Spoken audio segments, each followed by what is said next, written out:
மீண்டுமாக உங்களை சந்திப்பதில் மிகுந்த சந்தோஷம். வெளிப்படுத்தின விசேஷம் 15ஆம் அதிகாரம் 5வது வசனத்தில், இவைகளுக்கு பின்பு நான் பார்த்தபோது இதோ பரலோகத்தில் சாட்சியின் கூடாரமாகிய ஆலயம் திறக்கப்பட்டது அப்படின்னு பார்க்குறோம். இந்த சாட்சியின் கூடாரமாகிய ஆலயம் பரலோகத்திலே காணப்பட்டது அப்படின்னு. இன்னைக்கு நம்ம இந்த ஆலயத்தினுடைய முக்கியத்துவத்தை பார்க்க போகிறோம். சர்ச், இந்த கான்செப்ட், இந்த சபை என்பதனுடைய முக்கியத்துவம் என்பது சபை சரித்திரத்தில் மாத்திரமல்ல, தேவனுடைய திட்டத்தில் சபை என்பது ரொம்ப இம்பார்ட்டண்ட்.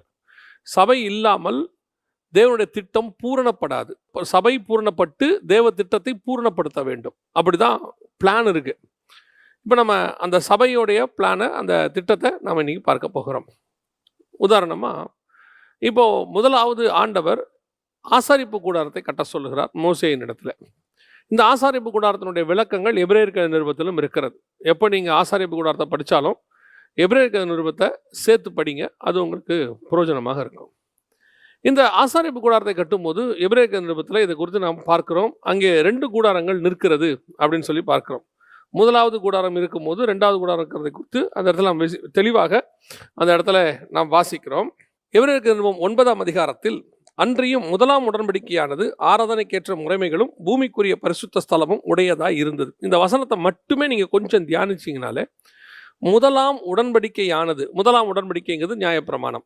உடன்படிக்கையானது ஆராதனைக்கேற்ற முறைமைகளும் பூமிக்குரிய பரிசுத்த ஸ்தலமும் உடையதாக இருந்தது. நியாயப்பிரமாணத்தில் முதல்ல பூமியில் ஒரு பரிசுத்த ஸ்தலம் இருந்தது. எப்படி எனில், ஒரு கூடாரம் உண்டாக்கப்பட்டிருந்தது. அதன் முந்தின பாகத்தில், அதாவது அந்த கூடாரம் 2 பகுதியாக இருந்தது. அதை நம்ம பரிசுத்த ஸ்தலம், மகா பரிசுத்த ஸ்தலம்னு சொல்கிறோம். பரிசுத்த ஸ்தலத்துக்குள்ளே இருக்கிறதுக்கும் மகா பரிசுத்த நடுவில் ஒரு திரைச்சீலை இருந்தது, நம்ம எல்லாரும் அறிந்ததே. இந்த கூடாரத்தினுடைய அமைப்பு அல்லது இது எதை குறிக்கிறது அப்படின்னு கேட்டிங்கன்னு சொன்னால், இது பரலோகத்தினுடைய ஒரு அமைப்பாக இருக்கிறது. எப்படி சொல்கிறீங்க அப்படின்னு கேட்டிங்கன்னா, பரலோகத்தில் 2 இருக்குது. சிங்காசனத்திற்கும் கண்ணாடி கடலுக்கும் ஒரு அமைப்பு, கண்ணாடி கடலிலிருந்து இன்னொரு அமைப்பு. 2 பார்ட். நீங்கள் 4ஆம் அதிகாரம் வெளிப்படுத்தின விசேஷத்தை நீங்கள் வச்சு வாசித்து பாருங்கள். 1வது வசனத்திலேருந்து நீங்கள் வாசித்து பாருங்கள். சிங்காசனத்தின் மேல் ஒரு வீற்று இருந்தார், அவரை சுற்றி 4 ஜீவன்கள், 7 ஆவிகள், 24 மூப்பர்கள், அவரை சுற்றிலும் கண்ணாடி கடல் இருந்தது. இதுவரைக்கும் ஒரு அமைப்பு. கண்ணாடி கடலுக்கு அப்புறத்தில் என்ன இருக்குது? 15ஆம் அதிகாரம் வெளிப்படுத்தின விசேஷத்தை நீங்கள் வாசிக்கும் போது, அன்றியும் அக்னி கலந்த கண்ணாடி கடல் போன்ற ஒரு கடலையும், மிருகத்திற்கும் அதன் சொரூபத்திற்கும் அதன் முத்திரைக்கும் நாமத்தின் இலக்கத்திற்கும் உள்ளாகாமல் ஜெயம் கொண்டவர்கள் தேவ சுரமண்டலங்களை பிடித்து கொண்டு அந்த கண்ணாடி கடல் அருகே நிற்கிறதையும் கண்டேன் அப்படின்னு இருக்கு. ஸோ இந்த பார்ட் 2வது பார்ட். இதோடைய அமைப்பு தான் ஆசாரிப்பு கூடாரம். மகா பரிசுத்தலம், அங்கே கிருபாசனம் இருக்கிறது, அது சிங்காசனத்துக்கு அடையாளம். இந்த கண்ணாடி கடல், அதாவது பரிசுத்த ஸ்தலம், அங்கே ஒரு கடல் தொட்டின்னு ஒன்று இருக்கும். நீங்கள் சாலமோன் தேவாலயத்தில் பார்த்தீங்கன்னு சொன்னால் இங்கே வெங்கல தொட்டின்னு இருக்கும். அதாவது நம்முடைய சுத்திகரிப்புக்கான ஒரு காரியம், அது அந்த இடத்துல இருக்கும். இந்த 2 பகுதி, இந்த 2 பகுதியும் பரலோகத்தினுடைய மாடல், பரலோகத்தினுடையதான ஒரு அமைப்பு. இதைத்தான் ஆண்டவர் கூடாரமாக கொடுத்திருந்தார். அப்போ இந்த பரலோகத்தினுடைய அமைப்பில் இந்த 2த்துக்கும் இன்னொரு இதையும் ஆண்டவர் சேர்க்கிறாரு. என்னது? நீங்களே தேவனுடைய ஆலயமாக இருக்கிறீர்கள் அப்படின்னு சொல்கிறார். இப்போ யார்? நாம தான் ஆலயம். இந்த ஆலயத்திலையும் 2 பகுதி இருக்கிறது. ஆவி, ஆத்மா, சரீரம்னு நம்ம சொல்கிறோம். இந்த சரீரம் மண்ணோட போயிடும். இது ஒன்றுமில்லை. இந்த சரீரம் உருமாறும். இந்த சரீரம் போக போக முதுமை அடையும் போது வேற மாதிரி இருக்கும், குழந்தைகள் தனத்தில் வேற மாதிரி இருக்கும், வாலிப பிராயத்தில் வேற மாதிரி இருக்கும். இது உருமாறும். ஸோ இந்த ஆவியும் ஆத்மாவும் இதுதான் ரொம்ப இம்பார்ட்டன்ட். இந்த ஆத்மா என்பது பரிசுத்த ஸ்தலம், ஆவி என்பது மகா பரிசுத்த ஸ்தலம். ஆவி தன்னை தந்த தேவனிடத்திற்கு போகும். ஸோ இந்த ஆவி, ஆத்மா, இது 2ம் 2 பகுதி. இப்போ நம்ம ஆத்மா எங்கே நிற்க போகுது? பரிசுத்த ஸ்தலத்திலையா மகா பரிசுத்தலையா அப்படிங்கிறது ரொம்ப முக்கியம். இப்போ நமக்கு நல்லா கவனிச்சுக்கொள்ளுங்க. இப்போ நமக்கு நம்ம சரீரமும் பரலோகமும் ஆசாரிப்பு கூடாரமும் ஒரே அமைப்பு. அதனால தான் அந்த ஆசாரிப்பு கூடாரத்தை பூமியில் உண்டாக்கும் போது ஆண்டவர் மோசே கொடுத்ததான கட்டளை என்ன அப்படின்னு கேட்டிங்கன்னா, நான் உனக்கு காண்பிக்கிற மலையிலே காண்பிக்கிற மாதிரியின்படியே கீழே கட்டுவதற்கு நீ எச்சரிக்கையாயிரு. ஏன் அந்த எச்சரிக்கையாயிரு அப்படின்னா, அவர் பெரிய இன்ஜினியராக இருந்தாலும் கூட இந்த ஆசாரிப்பு கூடாரம் ஒரு ஸ்பிரிச்சுவல் பிளான். வெறும் ஒரு கட்டடம் இல்லை, இடிச்சிட்டு திருப்பி கட்டிக்கலான்றதுக்கு. அல்லது இது ஒரு உலக பிரகாரமாக வரப்போகிறதான ஒரு தேவாலயம் இல்லை. இதுக்கப்புறம் இப்போ இருக்க தேவாலயங்கள்லாம் பார்ப்பீங்க, ஃபஸ்ட்டு ஒரு மாடலில் கட்டுறாங்க, கூட்டம் நிரம்பிருச்சு, இடிச்சிட்டோம், அடுத்த தேவாலயம் அது வேறு மாடலில் இருக்குது. இப்போ அதுக்கப்புறம் கட்டும் போது 2 ஃப்ளோர் 3 ஃப்ளோர் வரும்போது அது வேறு மாடல். இப்படி மாடல் மாறிக்கிட்டே இருக்கும். ஆனால் ஆசாரிப்பு கூடாரத்தினுடைய மாடல் மாறவே மாறாது. என்னதான் இஸ்ரவேல் புத்திரர் பலுகி பெருகி எவ்வளோ வந்தாலும் கூட அந்த ஆசாரிப்பு கூடாரம் எக்ஸ்டெண்டே ஆகாது. ஆசாரிப்பு கூடாரம் அதே லெவலில் இருக்கும். இப்போ நம்மளாம் கூட்டம் வந்தோடனே சர்ச்சை எக்ஸ்டெண்ட் பண்ணுறோம் இல்லையா? இந்த எக்ஸ்டென்ஷனுங்கிறது ஆசாரிப்பு கூடாரத்திற்கு இருக்காது. எந்த கூடாரம் எக்ஸ்டெண்ட் ஆகும்? உன்னுடைய திரைச்சீலைகளை பெரிதாக்கு, உன்னுடைய கயிறுகளை நீளமாக்கு, இதெல்லாம் யாருக்கு சொல்லப்படுறது அப்படின்னு கேட்டிங்கன்னு சொன்னால் அவங்க கூடாரத்திற்காக. ஆனால் ஆசாரிப்பு கூடாரத்தினுடைய அந்த முழம் நீளம் அகலம் எல்லாம் அப்படியே இருக்கும். அது எந்த விதமான எக்ஸ்டென்ஷனும் இருக்காது.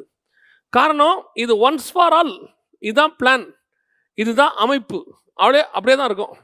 இந்த ஆசாரிப்பு கூடாரத்திற்கும் இந்த நம்ம சரீரத்திற்கும், அதாவது நம்முடைய ஆத்மாவுக்கும் நம்முடைய ஆவிக்கும் ஒரு தொடர்பு இருக்கு. இதுக்கும் பரலோகத்துக்கும் ஒரு தொடர்பு இருக்கு. அப்போ இந்த மூணையும் சேர்த்து நீங்கள் படித்தா மட்டும்தான் இது புரியும். அதுதான் நீங்களே தேவனுடைய ஆலயமாக இருக்கிறீர்கள் அப்படின்னு இருக்கு.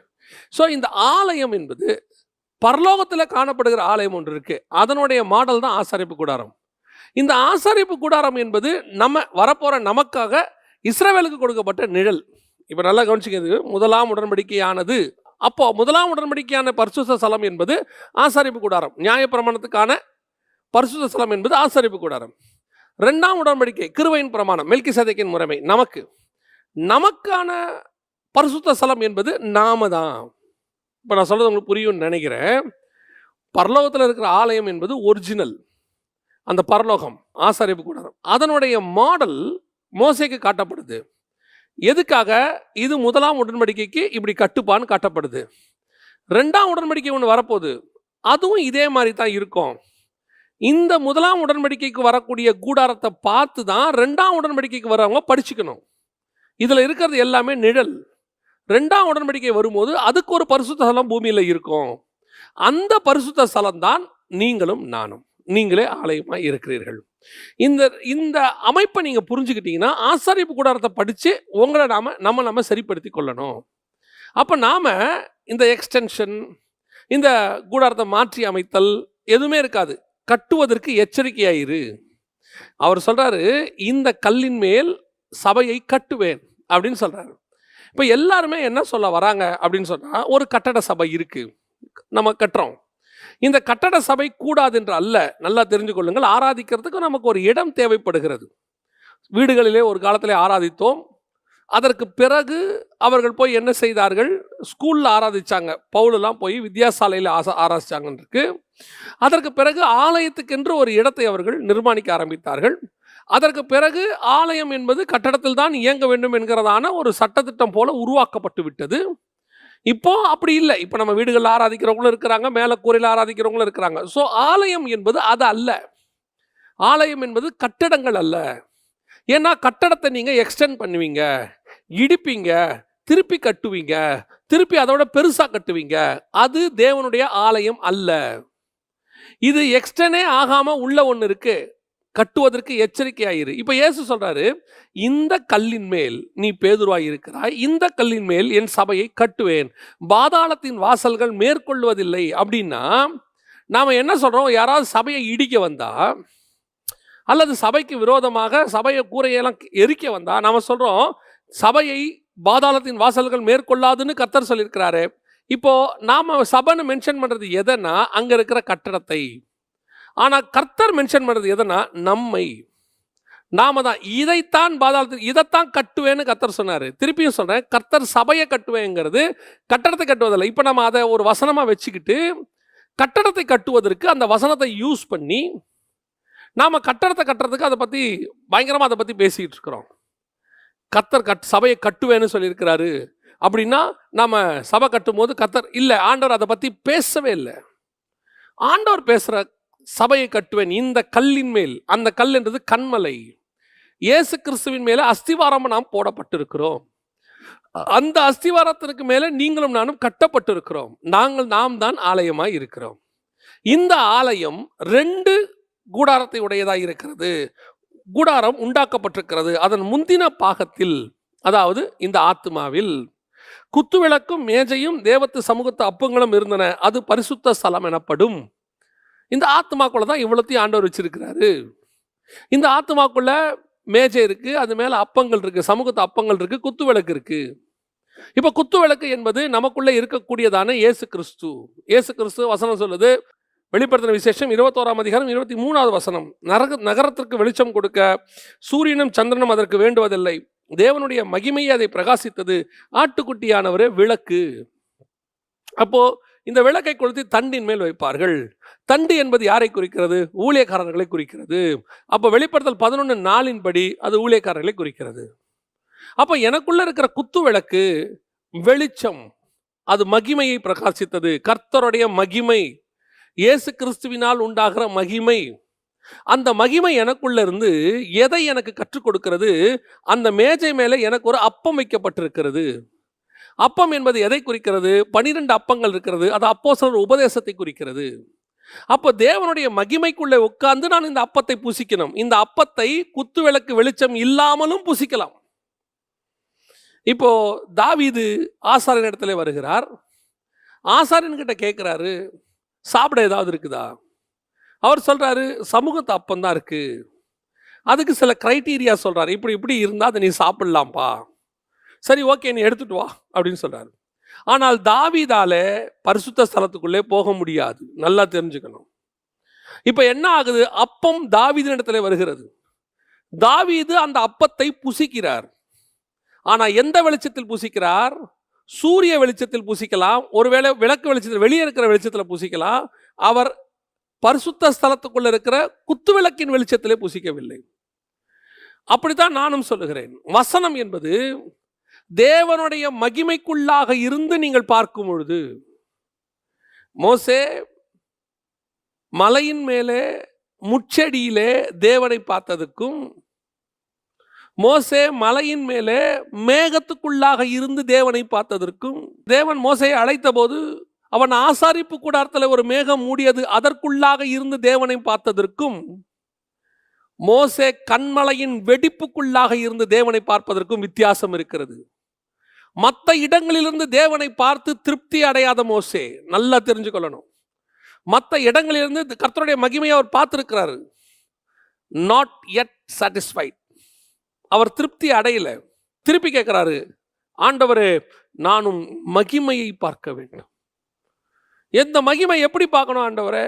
நான் மலையில பார்த்துட்டேன் உங்களை, நான் ஆசாரிப்பு கூடத்தில் நீங்க இறங்கும் போது அதுலேயும் பார்த்துருக்கிறேன், நீங்க 70 பேரை கூட்டிட்டு வர சொன்னீங்க, அங்கேயும் பார்த்துருக்கிறேன், நீங்க முச்செடியில் தோன்றுனீங்க, அங்கேயும் பார்த்துருக்கிறேன், இதெல்லாமே பார்த்தேன் ஆண்டவரே. மற்றவங்க பார்க்காத ஆங்கிள் நான் பார்த்துட்டேன். ஆனா இன்னும் என் ஆத்மாக்குள்ள ஒரு சாட்டிஸ்ஃபேக்ஷன் வரல ஆண்டவரே, நான் இன்னும் உம்முடைய மகிமையை பார்க்கணும். இதுதான் விளக்கின் வெளிச்சத்திலே அப்பத்தை புசித்தல். நீங்க அப்பத்தை புசிக்கலாம், தேவனுடைய வசனத்தை பரிசுத்த ஆவி இல்லாமலும் படிக்கலாம். அதைத்தான் ஒரு சிலர் படிச்சு ஆர்கியூமெண்ட் பண்ணிட்டு இருக்கிறாங்க. தேவனுடைய வசனத்தை நீங்கள் பரிசுத்த ஆவியோடு கூட வாஞ்சையோடு கூட படிக்கலாம். அதைத்தான் நம்ம சாதாரணமாக படிக்கிறோம். ஆனால் பரிசுத்த ஆவிக்குள்ள ஆகி தேவ மகிமையின் பிரகாசத்தோடு கூட அந்த அப்பத்தை நீங்கள் புசிக்கும் போது, அந்த கண்மலையின் வெடிப்புக்குள்ளிருந்து நீங்கள் புசிக்கும் போது உங்களுக்கு ஒன்று கிடைக்கும். அதுதான் அந்த அப்பத்துக்குள்ளாக இருக்கிற கர்த்தருடையதான வெளிப்பாடு. இதுதான் உங்களை மகா பரிசுத்த ஸ்தலத்துக்குள் நடத்தக்கூடிய உபதேசம். தாவீது பரிசுத்தமா இருக்கிறார் அந்த இடத்தை பொறுத்த வரைக்கும். ஏன்னா ஆசாரியன் கேட்கிறாரு, நீங்க ஸ்திரீகளோடு கூட சேராது இருந்தால், உங்கள் அலம்பிகள் சுத்தமாக இருந்தால் நீங்கள் இதை புசிக்கலாம் என்று சொல்லுகிறார். அவர் சொல்லுகிறார், நாங்கள் யுத்தத்துக்கு புறப்பட்டு நாளாச்சு, நாங்கள் ஸ்திரீகளுக்கு விளக்கமாக இருக்கிறோம், எங்கள் அலம்பிகளும் சுத்தமாக இருக்கிறது, அந்த அப்பத்தை எங்களுக்கு கொடு. இப்போ தாவீது பரிசுத்தம் இருக்கிறது, தாவீது இடத்துல அவர் கேட்கிற சரீரத்திலே சுத்தம் இருக்கிறது. ஆனால் அப்பத்தை புசிக்கிறது எதன் மூலமாக புசிக்கிறார்? விளக்கின் வெளிச்சத்திலே அவர் புசிக்கவில்லை. இதே தாவீது இன்னொரு காரியத்தை செய்கிறார். இதே தாவீது 2 சாமுவேலின் புஸ்தகம் 6ஆம் அதிகாரத்தில் உடன்படிக்கை பெட்டியை எடுத்துக்கொண்டு வருகிறார். இந்த இடத்துல நல்லா கவனிச்சு பாருங்க. தாவீது உள்ளே வரும்போது அவர் ஏபோத் வஸ்திரத்தை தரித்து கொண்டு வருகிறார்னு பார்க்குறோம். இந்த ஏபோத் வஸ்திரத்தை தரித்து கொள்வது யார் தரித்து கொள்வா? ஆசாரியன் தரித்து கொள்வான். ஆனால் தாவீது ராஜா, தாவீது ராஜாவும் ஆசாரியனுமாய் இருக்கிறார். இந்த இடத்துல மெல்கிசேதேக்கின் முறைமைக்கு அவர் மாறுறார். இதுக்கு முன்னாடி அவர் அப்பத்தை வாங்கும்போது ஆசாரியன் கையிலிருந்து வாங்கினார். ஆசாரியன் கையிலிருந்து வாங்கும்போது இவர் ராஜாவாகவில்லை, ராஜாவாக போகிறார். கர்த்தர் அபிஷேகம் பண்ணிட்டார் ராஜாவா. அப்போ கர்த்தருடைய பார்வையில் ஒரு ராஜா. இவர் ராஜாவாக இருந்து ஆசாரியன் கையிலிருந்து அப்பத்தை வாங்குறார். வாங்கும்போது எங்கே இருக்கிறாரு? கூடாரத்திற்கு வெளியே. அதாவது சூரிய வெளிச்சத்திலும் சந்திர வெளிச்சத்திலும் தான் அதை புசிக்க முடியும். சோர்ஸ் லைட், வேற ஒரு சோர்ஸ் லைட்டில் அவர் சாப்பிட்றாரு. இதே தாவீது இப்பொழுது ஏபோத் வஸ்திரத்தை தரித்து கொண்டு அதே வேளையில் அவன் ராஜாவாகவும் இருந்து மெல்கிசேதேக்கின் முறைமைக்கு மாறுகிறார். இந்த மெல்கிசேதேக்கின் முறைமையில் வரும்போது தாவீது அப்பத்தை வாங்கவில்லை. அங்கே தான் ரொம்ப முக்கியம். இங்கே என்ன சொல்லுது பாருங்க, 18-19 வசனம் 6ஆம் அதிகாரம் 2 சாமுவேலின் புஸ்தகம். தாவீது சர்வாங்க தகன பலிகளையும் சமாதான பலிகளையும் இட்ட பின்பு சேனைகளின் கர்த்தருடைய நாமத்தினாலே ஜனங்களை ஆசீர்வதித்து இஸ்ரவேலின் திரள் கூட்டமான ஸ்திரீ புருஷராகிய சகல ஜனங்களுக்கும் அவரவருக்கு ஒவ்வொரு அப்பத்தையும் ஒவ்வொரு இறைச்சி துண்டையும் ஒவ்வொரு படி திராட்சரசத்தையும் பங்கிட்டான். பிற்பாடு ஜனங்கள் எல்லாரும் அவரவர் தங்கள் வீட்டிற்கு போய்விட்டார்கள். நல்லா கவனிச்சுக்கொள்ளுங்க. இங்கே தாவீது அப்பத்தை வாங்கவில்லை, ஆசாரியன் கையிலிருந்து அப்பத்தை எடுத்து கொடுக்கிறான். அப்பத்தை மட்டும் கொடுக்கவில்லை, திராட்சரசத்தையும் எடுத்து கொடுக்கிறான். இவன் இப்பொழுது ஆசாரியரும் ராஜாவுமாக மெல்கிசேதேக்கின் முறைமையின்படி வந்திருக்கிறான். இந்த மெல்கிசேதேக்கின் முறைமையின்படி வரும்போது அப்பத்தையும் ரசத்தையும் எடுத்து கொடுக்கிறான். இங்கே நல்லா கவனிச்சிங்கன்னா, உள்ள ஏபோத் வஸ்திரம் மேலே போட்டிருக்கிறது, ஆனால் ராஜா நிற்கிறார். இயேசு கிறிஸ்துவ அப்படியே எடுத்துக்கொள்ளுங்க. அவர் ஆசாரியனாக, அதாவது பலியாகிற பொருளாக பிரதான ஆசாரியராக வந்திருக்கிறார், உள்ள ராஜாவாக இருக்கிறார். இப்போ அவர் என்ன பண்ணுறாரு? அப்பத்தையும் ரசத்தையும் எடுத்து அந்த 12 பேர் கையில் கொடுக்குறார். சேம் சம்பவம், ஒரே சம்பவம். தாவீது அவருடைய சிங்காசனத்தில் இயேசு வந்து உட்கார போகிறார்.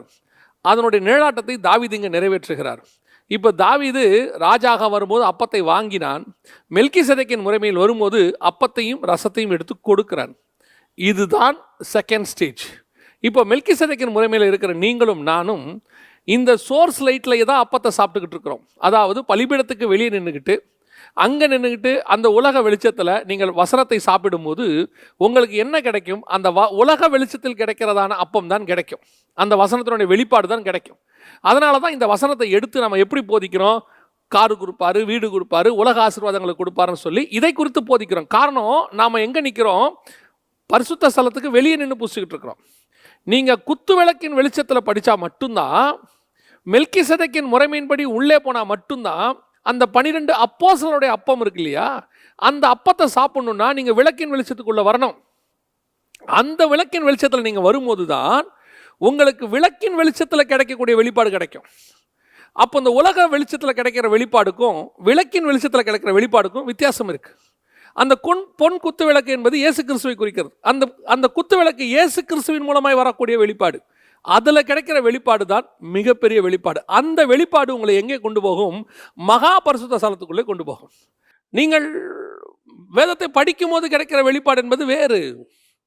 பரிசுத்த ஆவிக்குள்ளாக இருந்த அந்த மகிமையின் பிரகாசத்துக்குள்ளே அவருக்குள்ளிருந்து நீங்கள் படிக்கிறது என்பது வேறு. இதை பெற்ற பவுல் தான் சொல்லுகிறார், எனக்கு வெளிப்படுத்தப்பட்ட மேன்மையின் நிமித்தம் அவ்வளவு காரியங்கள் அந்த மகிமைக்குள்ளே தங்கியிருக்கிறது. அதுதான் உங்கள் ஆத்மா வாஞ்சிக்கிறதாக இருக்கணும். நான் சொல்றது சரியான்னு தெரியல, ஆனால் சொல்றேன், அந்த வசனத்தின் மேல அப்படி ஒரு இச்சை வரணும். ஒரு சரீரத்தின் மேல எப்படி ஒரு இச்சை வந்து அந்த பாவத்தை மூர்க்கத்தோட வெறி கொண்டு ஒருத்தன் செய்யறானோ, அந்த மாதிரி வசனத்தின் மேல வரணும். ஒரு வெறி வரணும். அந்த வெளிச்சத்தில் நான் அதை புசிக்கணும். அதை தாண்டினாதான் அந்த அப்பத்தை புசிச்சு அந்த விளக்கு வெளிச்சத்தில் அதை சாப்பிட்டு முடிக்கும் போது உங்களுக்கு திரைச்சீலை ஏற்கனவே திறந்திருக்குது, அவர் நமக்கு திறந்து வச்சிருக்கிறாரு. அந்த திரைச்சீலை வழியாக மகா பரிசுத்த ஸ்தலத்துக்குள்ள ஆவிக்குள்ள போக முடியும். அதான் கர்த்தருடைய நாளில் நான் ஆவிக்கு உள்ளானேன்னு இருக்கு. இந்த மகா பரிசுத்தம் எதுக்கு அடையாளம்? நம்ம ஆவிக்கு அடையாளம். இந்த பரிசுத்த ஸ்தலம் ஆத்மாவுக்கு அடையாளம். அப்போ இதுக்குள்ள நாம் போகணும். ஆவிக்கு உள்ள போகணும்னா முதல்ல வெளிச்சத்துல உட்கார்ந்து அந்த பிரகாசத்துல அந்த மகிமைக்குள்ள இருந்து தேவனை பார்க்கணும். அதான் மோசே கேட்கிறார், நான் உம்முடைய மகிமையை பார்க்கணும். இப்ப நாம அந்த மகிமையிலிருந்து கர்த்தருடைய வசனத்தை பார்க்கணும். வசனத்தை பார்க்கும்போது நீங்கள் வேத வாக்கியங்களை ஆராய்ந்து பாருங்கள், அவைகள் என்னை குறித்து சாட்சி கொடுக்கிறது.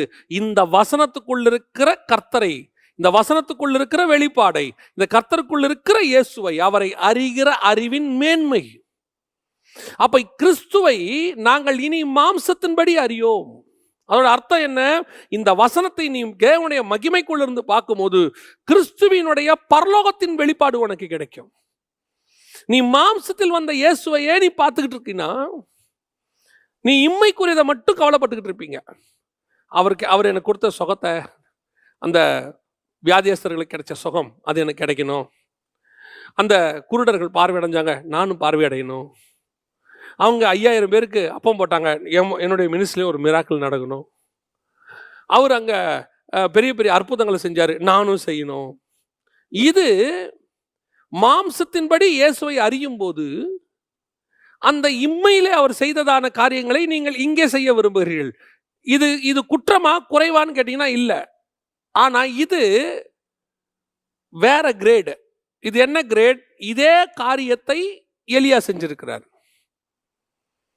மரித்தவனை உயிரோடு கூட எழுப்பி இருக்கிறார். இதே காரியத்தை எலிசா செஞ்சிருக்கிறார், அப்பம் அதிகமாயிருக்கு. இதே காரியத்தை எலிசா செஞ்சிருக்கிறார், நாகமான் குஷ்டரோகம் சுகமாயிருக்கு. அப்போ இந்த பழைய ஏற்பாட்டு பரிசுத்தவான்கள் கூட மாம்சத்தில் இருந்த இயேசு செய்ததை அவர்கள் செய்தார்கள். நீங்களும் அதையே விரும்பு என்று சொன்னால் நீங்கள் மாம்சத்தில் இருந்த இயேசுவை தான் அறிய விரும்புகிறீர்கள். ஆனால் வேதம் சொல்லுகிறது, இனி நான் கிறிஸ்துவையே மாம்சத்தின்படி அறியேன், நான் ஆவியின்படி அவரை அறிய விரும்புகிறேன். ஆவியின்படி நீ கிறிஸ்துவை அறிய விரும்பினால், ஆவிக்குள்ளாக கிறிஸ்துவை அறிய விரும்பினால், நீ இந்த விளக்கு வெளிச்சத்தின் மகிமையிலிருந்து அவரை பார்த்தால் தான் தெரியும். இப்போ நம்ம இதை பார்த்துக்கிட்டு இருக்கிற வெளிச்சம்லாம் என்ன வெளிச்சம்? யாரோ ஒருத்தர் உங்களுக்கு சொல்லிக் கொடுக்குற, இப்போ நான் உங்களுக்கு போதிக்கிற ஒரு வெளிச்சம் இருக்கு. இந்த வெளிச்சம் நல்லது. இது அந்த பரிசுத்த ஸ்தலத்துக்கு வெளியே இருக்கிற வெளிச்சம். ஆசாரியன் அப்பத்தை எடுத்து தாவீது கையில் கொடுக்குறான். இப்போ நான் உங்களுக்கு எடுத்து இதை கொடுக்குறேன். இதே மாதிரி இதில் இன்னும் 2, 3, 4 பேர் எடுத்து கொடுத்துக்கிட்டு இருக்கிறாங்க. அப்பத்தை எடுத்து கொடுக்குற இவங்க ஆசாரியர்கள் தாவீதுக்கு கொடுத்தது. நீங்களும் அதை பயபக்தியோடு தான் வாங்குகிறீர்கள். தாவீதும் அதை எப்படி வாங்குறாரு? பரிசுத்தத்தோடு தான் வாங்குறாரு, திருப்தி அடைகிறார், சாப்பிட்டு பசி ஆடுறாரு. உங்களுக்கும் இதை கேட்கும் போது வெளிப்பாடு கிடைக்கிறது. Very good, fine. ஆனால் இந்த வெளிச்சத்தில் நீங்கள் வாங்கினது போதாது அல்ல. இதை தாண்டி இன்னொரு வெளிச்சம் இருக்கிறது. அது எது? குத்து விளக்கினுடைய வெளிச்சம். அந்த விளக்கு, அங்கிருந்து விளக்கினுடைய பிரகாசம் எங்க இருக்கு? ஆட்டுக்குட்டியானுடைய மகிமையே அதை பிரகாசித்தது. அப்ப காடோடைய குளோரினஸ்குள்ள இருந்து நீங்க படிக்கணும். நான் என்ன உங்களுக்கு நாங்க சொல்லி கொடுத்தாலும் உங்களுக்கென்று ஒரு வெளிப்பாடு இருக்கு. உங்களுக்குன்னு தேவனுக்கிட்ட இருந்து சில காரியங்களை நீங்கள் கற்றுக்கொள்ள வேண்டி இருக்கிறது. அந்த வெளிப்பாடுகளை நீங்கள் அந்த விளக்கின் வெளிச்சத்திலிருந்து பெறும்போது தான் கிடைக்கும். இப்ப நாங்க கொடுக்கறது எல்லாமே எவ்வளோ பெரிய வெளிப்பாடா இருக்கட்டும், நீங்க சொல்லுவீங்க இந்த மாதிரி நாங்க கேட்டதே இல்லை. உண்மை இருக்கலாம். ஆனால் இது பரிசுத்த ஸ்தலத்துக்கு வெளியே கிடைக்கிறதான வெளிச்சம். இந்த வெளிச்சத்தில் நீங்கள் திருப்தி அடைந்து விடாதீர்கள். அதைத்தான் உங்களுக்கு சொல்றேன். இந்த வெளிச்சத்தில் நீங்கள் திருப்தி அடைந்து விடாதீர்கள். இதற்கு பிறகு நீங்கள் இன்னும் உள்ளே போகும்போது அந்த பரிசுத்த ஸ்தலத்துல ஆண்டவர்கிட்ட போய் கேட்கணும். ஆபிரகாமுக்கு தேவன் ஒரு வெளிப்பாடை கொடுத்தார், ஈசாக்குக்கு ஒரு வெளிப்பாடை கொடுத்தார், யாக்கோபுக்கு ஒரு வெளிப்பாடை கொடுத்தார். இந்த 3 பேருடைய வெளிப்பாடுகள் கிடைத்து ஒரு 400 வருஷம் முடிந்து விட்டது. இப்போ உம்மை நான் யார் என்று சொல்லட்டும் என்று கேட்டபோது மோசேக்கு சொல்லப்படுகிறது, ஆபிரகாமின் தேவனும் ஈசாக்கின் தேவனும் யாக்கோபின் தேவனும் சொல்லும் போது, இந்த ஆபிரகாம் ஈசாக்கு யாக்கோபை மட்டும் தியானித்து விட்டு போயிருக்கலாம் மோசே. அந்த ஆபிரகாமுக்கு என்ன வெளிப்பாடு கிடைத்ததோ அந்த ஈசாக்குக்கு ஒரு வெளிப்பாடு இருக்கிறது, யாக்கோபுக்கு ஒரு வெளிப்பாடு இருக்கிறது, அதுவும் அங்கே இருக்கிறது. இன்னும் மோசே அதை எழுதவில்லை, நல்லா தெரிஞ்சுக்கணும், எழுதலை. இப்போ அவங்கள பற்றி 3 பேரை பற்றி மட்டும் தெரியும். ஆனால் இதோடு கூட மோசே திருப்தி அடையவில்லை. நீங்க ஆபிரகாமின் தேவனும் ஈசாக்கின் தேவனும் யாக்கோபின் தேவனுமா இருங்க, ஆனா உங்ககிட்ட இது இல்லாம இன்னொரு மகிமை இருக்கும் பாருங்க, அந்த மகிமை எனக்கு கொடுங்க. அந்த மகிமை தான் எனக்கான மகிமை. அந்த வெளிச்சத்தில் எனக்கு ஒன்று கிடைக்குதுல்ல, இப்ப நான் ஆபிரகாமின் தேவனும் ஈசாக்கின் தேவன் யாக்கோபு தேவன் சொல்றேன்ல, இப்ப மோசேயின் தேவன் சொல்றதுக்கு அந்த மகிமை தான் உதவும், அதுல கிடைக்கிற வெளிப்பாடு தான் உதவும். இப்ப நீங்க எங்க கிட்ட இருந்து கேட்டு என்ன படிச்சாலும் இந்த வெளிப்பாடோ அல்லது இதுல படிக்கிற காரியங்களோ நீங்கள் ஒரு நாள் எப்படி சொல்ல வேண்டி வரும்? HLMல நாங்க படிச்சோம், HLMல உள்ளவங்க இப்படி எங்களுக்கு சொல்லி கொடுத்தாங்க, நல்ல வெளிப்பாடு, நிறைய காரியங்கள் கற்றுக்கொண்டோம், உண்மை. ஆனால் தேவன் உங்களுக்கென்று பிரத்யேகமாக ஒன்று சொல்லிக் கொடுப்பார். அதை HLMும் சொல்லிக் கொடுக்க முடியாது, வேற யாரும் சொல்லிக் கொடுக்க முடியாது. அந்த வெளிச்சத்துக்கு நீங்க போய் அந்த மகிமையின் பிரகாசத்துல படிக்கணும். அதுதான் நீங்கள் பரிசுத்த ஸ்தலத்துக்குள்ள வந்ததுக்கான அர்த்தம். இல்லை என்று சொன்னால் நீங்கள் இன்னும் பரிசுத்த ஸ்தலத்துக்கு வெளியவே நின்று கொண்டு நீங்கள் தாவீது திருப்தி அடைந்தது போல திருப்தி அடைந்து கொண்டே இருக்கிறீர்கள். இது போதாது, நீங்கள் இன்னும் கடந்து போக வேண்டும். இன்னும் போங்க, போய் அந்த மகிமையின் வெளிச்சத்தில் உட்காருங்க. மோசே கேட்ட மாதிரி கேளுங்க, நான் உங்களுடைய மகிமையை பார்க்கணும் ஆண்டவரேன்னு சொல்லுங்க. நான் அதை உணரணும் ஆண்டவரே. அந்த வெளிச்சத்துல இப்ப பாருங்க, அந்த கண்மலையின் வெடிப்புக்குள்ள போய் உட்கார்ந்து கர்த்தர் கடந்து போகும்போது ஒரு வெளிச்சம் வருது. அந்த வெளிச்சத்தில் அவனுக்கு ஒரு வெளிப்பாடு கிடைக்குது. அவருடைய முன்புறத்தை அல்ல, பின்புறத்தை நான் பார்ப்பேன். கர்த்தர் எனக்கு முன்பாக செய்தவைகள் அல்ல, பின்பானவைகள் கர்த்தர். என்ன மோசே கிட்ட ஸ்பெஷாலிட்டி தெரியுமா? கர்த்தர் சொல்றாரு, நீ என் முன்புறத்தை பார்க்க மாட்ட, என் பின்புறத்தை பார்ப்ப. ஆனா மோசே மட்டும்தான் அவனுக்கு முன்னாடி நடந்ததையும் பார்த்தவன், அவனுக்கு பின்னாடி நடந்ததையும் பார்த்தவன். ஏன் அப்படி சொல்றீங்க? மோசே முன்னாடி நடந்த எல்லாத்தையும் ஆதியாகமத்தில் நடந்ததெல்லாம் பார்த்துட்டாரு.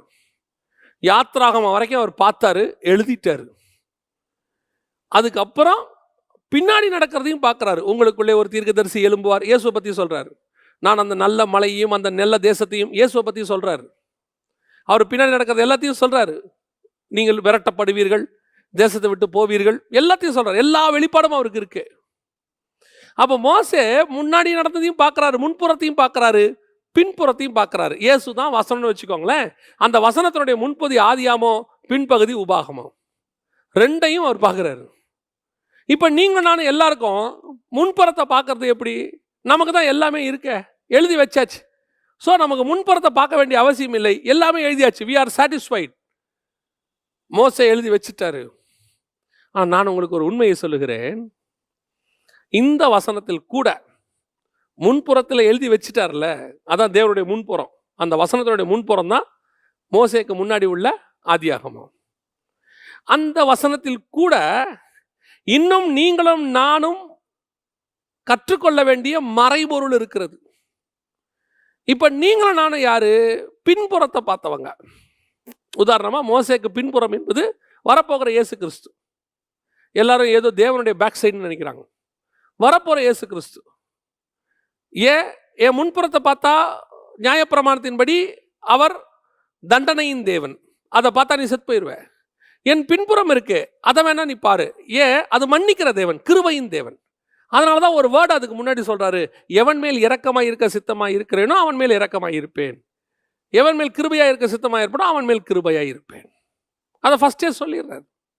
சொல்லிட்டு தான் அந்த சம்பவம் நடக்குது பாருங்களேன். அப்போ அவன் பின்னாடி பார்த்தது என்னது? வரப்போற கிரைஸ்ட், அந்த கிருபையின் தேவனை. எங்க வச்சு பார்க்கணும்? கண்மலையின் வெடிப்புக்குள்ள இருந்து பார்க்கணும். கண்மலையின் வெடிப்பு என்பது என்ன? கண்மலை, அந்த கண்மலை கிறிஸ்துவே.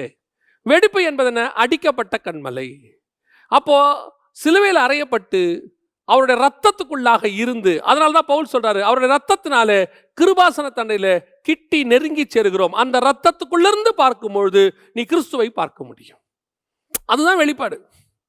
இப்ப இவரு முன்புற தேவன்கிட்ட உட்காந்துக்கிட்டு பின்புறத்தை பார்க்கிறாரு. நாம பின்புற தேவன்கிட்ட உட்காந்துக்கிட்டு முன்புற தேவனை பார்க்கணும். முன்புற தேவனா என்ன?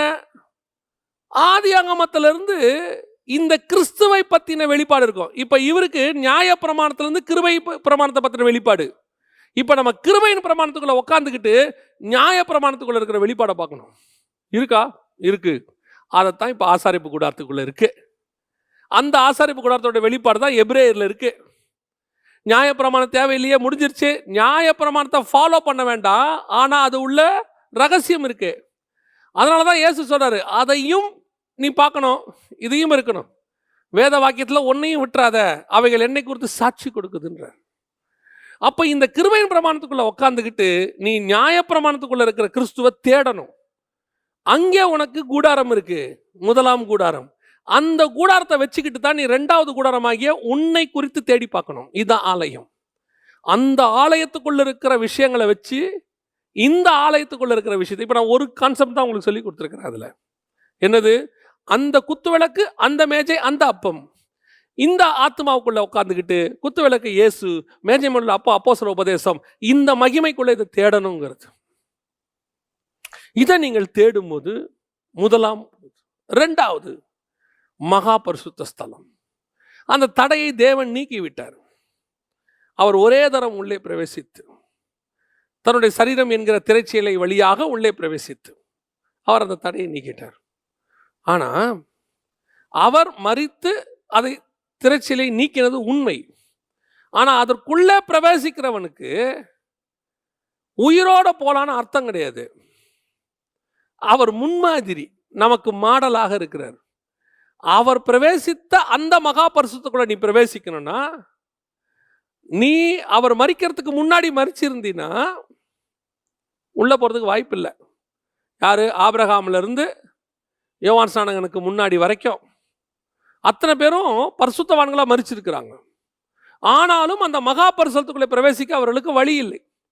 அவர்கள் நம்மை அல்லாமல் பூர்ணராகாதபடிக்கு எபிரேயர் 11:39 அவர்கள் எல்லாரும் விசுவாசத்தினாலே நற்சாட்சி பெற்றிருந்தும் அவங்களால முடியல. ஏன்னா அந்த திரைச்செலியை கிழிக்கிறவர் அந்த வல்லமை உடையவராக இருந்தாதான் அது உள்ள கிழிச்சிட்டு உள்ள போக முடியும். இப்போ அவர் திரைச்சீலையை கிழிச்சுக்கிட்டு உள்ள போயிட்டாரு. ஏன்னா அந்த சரீரத்துக்கு அந்த திரைச்சீலை என்பது அவர் சரீரத்தை கிழிக்கிறதுக்கு, அந்த சரீரத்துக்கு தான் அந்த மகா பரிசுத்த ஸ்தலத்துக்குள்ள பிரவேசிக்கிற பவர் இருந்துச்சு. அவர் பிரவேசிட்டாரு. இப்போ ஓப்பன் ஆயிருச்சு. இப்போ ஓப்பன் ஆனதுனால நாம் எல்லாம் அப்படியே போலான்னு அர்த்தம் இல்லை. நிறைய பேருடைய போதனைக்கு நான் வரேன். நிறைய பேர் என்ன சொல்றாங்க? அவர் நமக்காக மரித்ததினாலே, அவர் நமக்காக ரத்தம் சிந்தி விட்டபடியினாலே நாம் எப்படி இருந்தாலும் அந்த பரலோகத்துக்குள்ளே நுழையலாம், மகா பரிசுத்த ஸ்தலத்துக்குள்ளே நுழையலாம் என்று சொல்லுகிறார்கள். ஆனால் அவர் சிலுவையில் அறையப்பட்டது போல பவுல் சொல்றாரு, என்னை நான் சிலுவையில் அறைந்திருக்கிறேன், நான் கிறிஸ்துவுடனே கூட என்னை சிலுவையில் அறைந்திருக்கிறேன். ஏன்? அந்த மகா பரிசுத்தத்துக்குள்ள நான் பிரவேசிக்கணும்னா நான் மரித்தால் மட்டும்தான் பிரவேசிக்க முடியும். அவர் மரித்ததுனால எனக்கு உள்ளே பிரவேசிக்க வழிதான் கிடைச்சிச்சு. ஆனா உள்ளே பிரவேசிக்கிற முறை இருக்கு, அது நான் மரிச்சாதான் முடியும். அவர் மரிச்சதுனால நான் எப்படி இருந்தாலும் உள்ளே போலாம் அப்படிங்கிறது தவறான உபதேசம், முடியாது. இப்போ ஒரே வசனத்தை அதை உங்களுக்கு சொல்லணும்னா, அது மகா பரிசுத்த ஸ்தலம், அங்கே கிருபாசனம் இருக்கு, அது பரலோகத்தில் சிங்காசனம் இருக்கிறதுக்கு அடையாளமா இருக்கு. அப்ப அந்த இடத்துக்கு நீங்க போகணும். ஏன்? அந்த சிங்காசனத்துக்கு பக்கத்தில் ஒரு கூட்டம் நிக்குது. வெளிப்படுத்தின விசேஷம் 7ஆம் அதிகாரம் 9ஆம் வசனத்துல வெள்ளை அங்கிகளை தரித்து கொண்டு தங்கள் கைகளிலே குருத்தோலைகளை பிடித்துக் கொண்டு சிங்காசனத்திற்கு முன்பாகவும் ஆட்டுக்குட்டியானருக்கு முன்பாகவும் ஒரு கூட்டம் நிற்க கண்டேன். அப்ப அந்த இடத்துக்குள்ள நீ பிரவேசிக்கணும்னா இப்ப டோர் ஓபன், திரைச்சீலை கிழிந்திருக்கிறது. ஆனா அந்த இடத்துக்குள்ள நான் பிரவேசிக்க வேண்டும் என்று சொன்னால் அவரை போலவே நானும் மரித்தால் மட்டுமே பிரவேசிக்க முடியும். ஒரே வசனம், பரலோக ராஜ்யத்தை மாம்சமும் இரத்தமும் சுதந்திரிப்பதில்லை. இப்ப நான் அப்படியே இருந்து உள்ள போலான்னு, எப்படி இருந்தாலும் போலாம், என்ன பாவத்தோட இருந்தாலும் போலாம், அவர் எனக்காக மரிச்சிட்டாரு, அதனால நானும் பின்னாடியே மாம்சத்தோட போவேன்னா போக முடியாது. ஏன்? மாம்சத்தையும் இரத்தத்தையும் கட்டுப்படுத்தி தங்களை அந்நியரும் பரதேசியும் என்று அறிக்கை செய்து பார்வோன் குமாரத்தியின் மகன் எனப்படுவதை வெறுத்து தங்களை தரித்திரர்களைப் போல இந்த பூமியிலே காட்டி தங்கள் பிள்ளைகளை சாக கொடுத்து எல்லாவற்றையும் இழந்து எங்களுக்கு ஒன்று கிடைக்கும்னு காத்திருந்த அவர்களுக்கே உள்ளே பிரவேசிக்க முடியவில்லை. காரணம், அந்த திரைச்சீலை க்ளோஸா இருக்கு, உள்ளே பிரவேசிக்க வழி இல்லை. இப்போ இயேசு கிறிஸ்து மரித்தோலிருந்து முதற் பேரானவராய் உயிர்த்தெழுந்ததுனால, அந்த திரைச்சீலை கிழித்து அந்த மகாபரிசுத்தத்துக்குள்ளே பிரவேசித்ததுனால பின்னாடி இருக்கிற நீங்களும் நானும் மாம்சத்தோட போன அர்த்தம் இல்லை.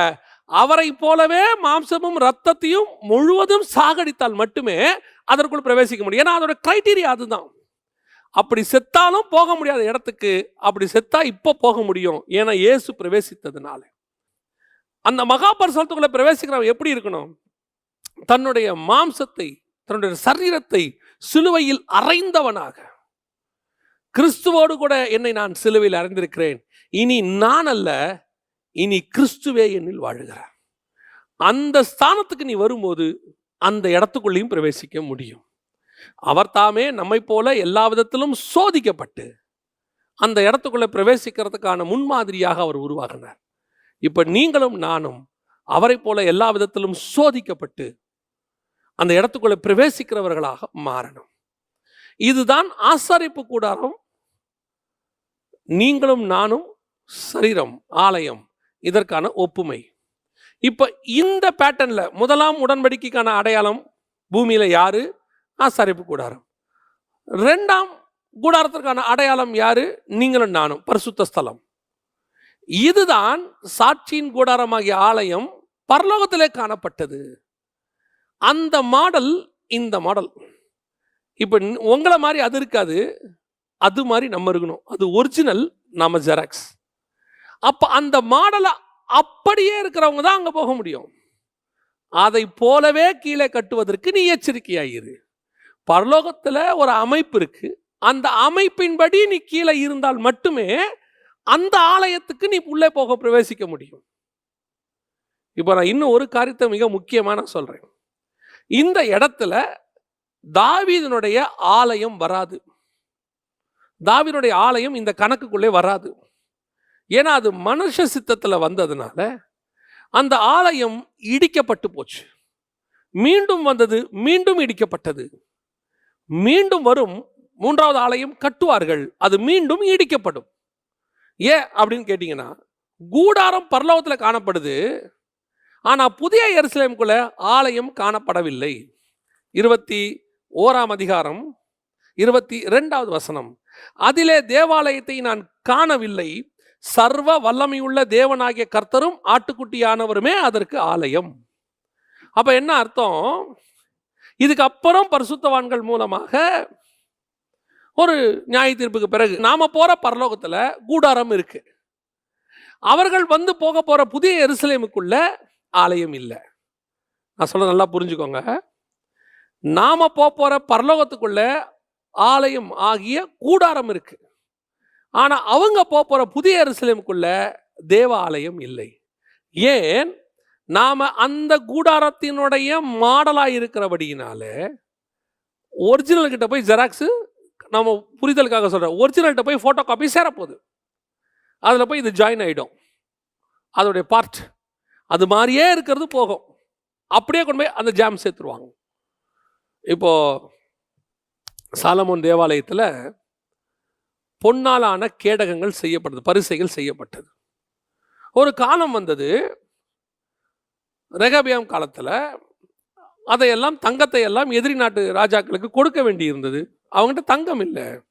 அதனால என்ன செய்யறான், அந்த பொன்னை போலவே வெண்கலத்தில் ஒரு பரிசை கேடகங்கள்லாம் செய்து அதே இடத்துல வச்சுட்டு இதை எதிரி நாட்டு ராஜாக்கள் கொடுத்துட்டான். இப்போ தூரத்துல இருந்து பார்க்குறவங்களுக்கு அதே கேடகம் அங்கே இருக்கு தங்கத்துலன்னு தெரியும். கிட்ட போய் நிற்கிறவனுக்கு தான் தெரியும், இல்லை இது கலர் வேற, மைன்யூட்டாக சேஞ்ச் ஆகிருக்கு, இது வெண்கலம்னு கண்டுபிடிப்பான்.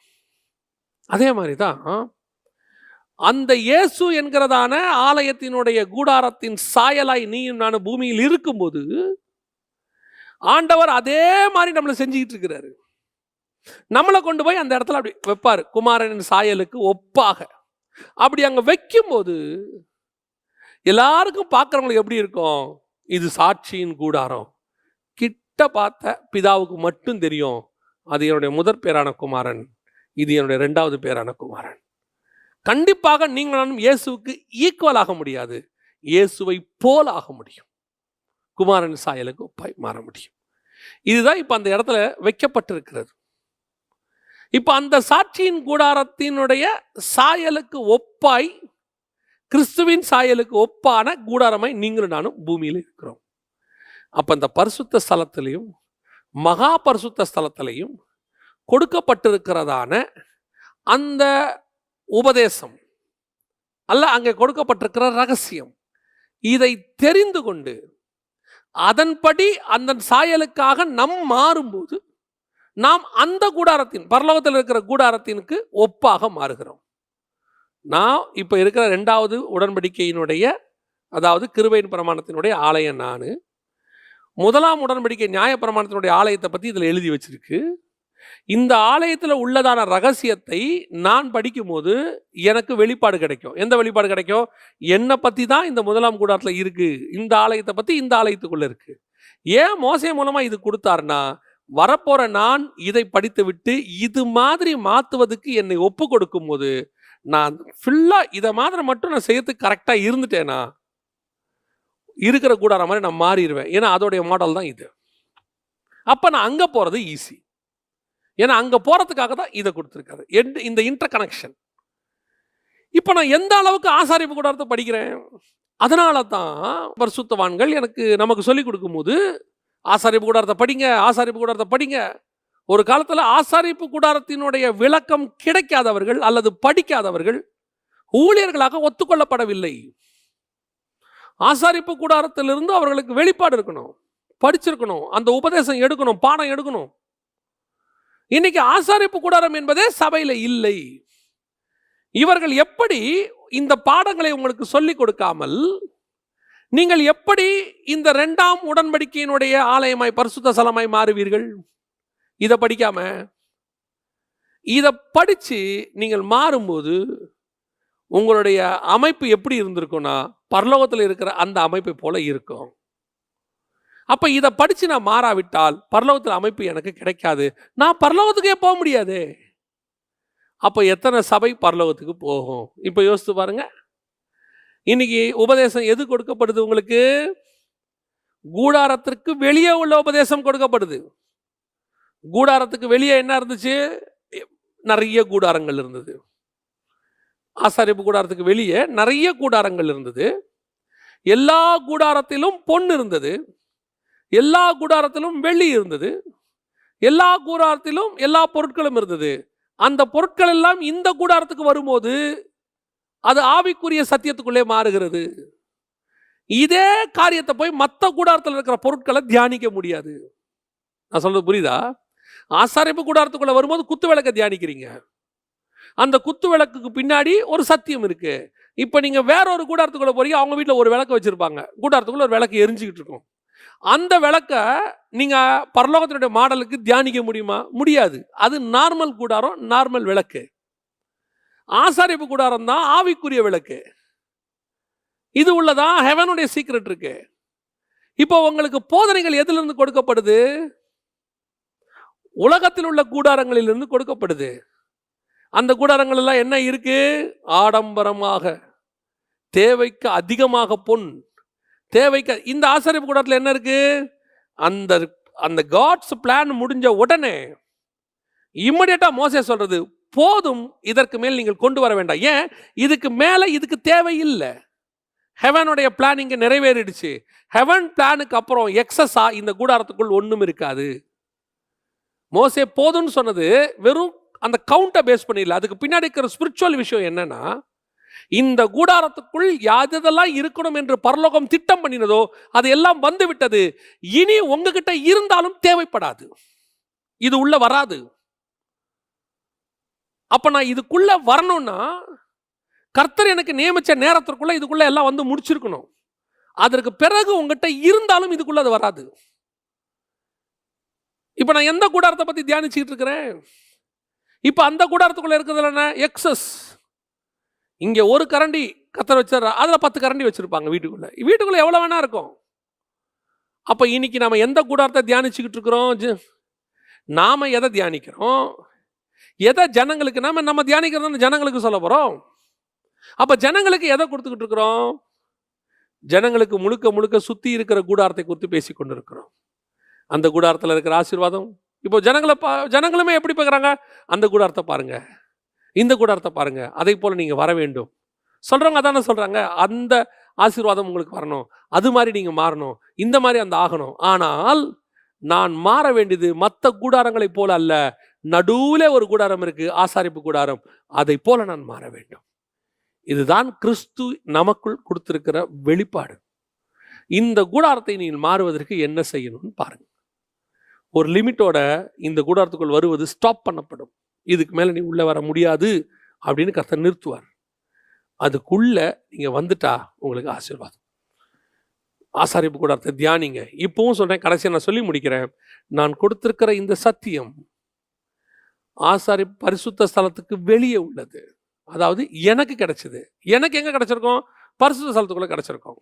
ஆனால் அங்கே கூட்டிகிட்டு போய் உங்களுக்கு கொடுக்க முடியாது. பாருங்களேன், ஆசாரியன் தாவீதை உள்ளே கூட்டிகிட்டு போய் கொடுக்க முடியாது.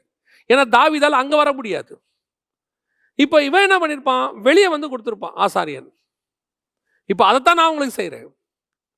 இதை நீங்கள் வாங்கிட்டு நீங்கள் அந்த வெளிச்சத்துக்கு உள்ளே போங்க. இப்போ அந்த மகிமை, குத்து விளக்கின் மகிமையில் உட்காந்து அந்த அப்பமாகி இயேசு கிறிஸ்துக்குள்ளே இருக்கிற அந்த வெளிப்பாடை ஆண்டவர்கிட்ட கேளுங்க. ஆண்டவரே, இந்த வசனங்களுக்குள்ளே இருக்கிற வெளிப்பாடை எனக்கு கொடுங்கன்னு கேளுங்க. அது உங்களுக்கு கிடைக்கும் போது அதில் ஒரு வெளிப்பாடு எதை சொல்லிக் கொடுக்கும்? அந்த மகா பரிசுத்தத்துக்குள்ளே போகிற வழியை உங்களுக்கு சொல்லிக் கொடுக்கும். எல்லாருக்கும் வழி ஆண்டவர் திறந்துட்டாரு. போகிறது உன் கையிலும் என் கையிலும் தான் இருக்கு. அந்த போகிற வழியை இந்த வெளிப்பாடு மூலமாக நீங்கள் பெற்றுக்கொள்ள முடியும். நாம் கண்களை மூடி ஜெபிக்க போகிறோம். சர்வ வல்லமை உள்ள எங்கள் ஆண்டவரே, தர்மையான வசனத்திற்காக உமக்கு ஸ்தோத்திரம். வேதத்தின் மன்னாவை 8 புசித்து அதை எங்களுக்கு தருகிறதுக்காக உமக்கு நன்றி. ஆண்டவரே, இந்த வசனம் எங்களுக்குள்ளே கடந்து போக, அதை நாங்கள் புரிந்து கொள்ள, ஆண்டவரே அதன்படி நாங்கள் செய்ய கர்த்தர் எங்களுக்கு கிருபை பாராட்டுவீராக. எங்களை எவ்வளவாய் நேசிக்கிறீர் தகப்பனே. உம்முடைய ஆழம் என்று சொல்லக்கூடிய இடத்திற்கு எங்களை கொண்டு போகிற தயவுக்காக உமக்கு ஸ்தோத்திரம். நாங்கள் இன்னும் அதிகமாக உம்முடைய வெளிச்சத்திலே வசனத்தை படிக்க, இன்னும் அதிகமாக மகா பரிசுத்த ஸ்தலத்துக்குள்ளே பிரவேசிக்க, ஆண்டவரே நாங்களும் பரலோகத்தில் காணப்படுகிற சாட்சியின் கூடாரமாக அதில் ஒரு அங்கத்தினராக இருக்க கர்த்தர் கிருபை பாராட்டுவீராக. இந்த வசனங்கள் ஒவ்வொருத்தருக்கும் புரிய கர்த்தர் கிருபை தாங்கப்பா. வேத வாக்கியங்களை அறிந்து கொள்ளும்படி இருதயங்களை திறக்கிறவங்க நீங்கள் மட்டும்தான் ஆண்டவரே. இதை கேட்குற ஒவ்வொருத்தருக்கும் இது புரிய கிருபை பாராட்டும். ஆசீர்வதியும், வழி நடத்தும். இயேசு கிறிஸ்துவின் மூலம் ஒப்பு கொடுத்து ஜெபிக்கிறோம் எங்கள் ஜீவனுள்ள நல்ல பிதாவே. ஆமென்.